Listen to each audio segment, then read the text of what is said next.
Joju sir welcome. நீங்க direct பண்ண பனி படம் ரொம்ப நல்லா இருந்தது. இப்போ வந்து நீங்க ரொம்ப லவ் பண்ற நம்ம கமல் சாரை வச்சு நீங்க ஏதாவது டைரக்ட் பண்ணணும்னு நினைச்சீங்கன்னா என்ன மாதிரியான படமா இருக்கும்? எந்த ஜானர்ல பண்ணணும்னு நினைக்கிறீங்க?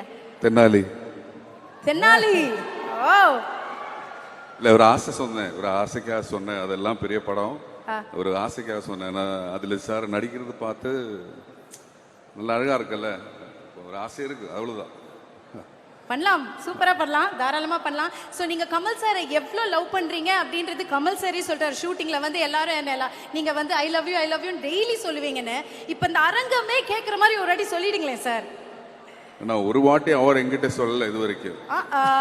கமல் பரவாயில்ல, I love you sir. I love you, I love you.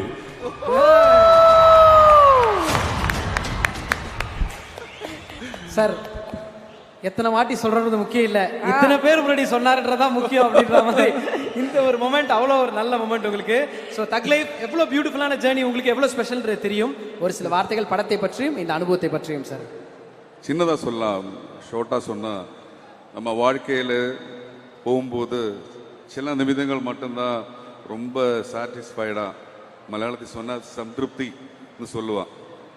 எனக்கு அந்த மாதிரி ஒரு நிமிஷம் தான் அது. எனக்கு அந்த அளவுக்கு சாட்டிஸ்ஃபேக்ஷன். மணி சார் மூவி, கமல் சார் நடிக்கிறாரு, அப்புறம் எல்லாரும், சிம்பு சார், திஷாமா, அபிராமி, எல்லாரும், அசோக் செல்வன் அண்ட் டிகரஸ் நாசர் சார், எல்லாருமே சேர்ந்து பார்க்கறது, இந்த படம் பண்ண முடிஞ்சது எனக்கு கிடைச்ச ஒரு பிளஸ்ஸிங்.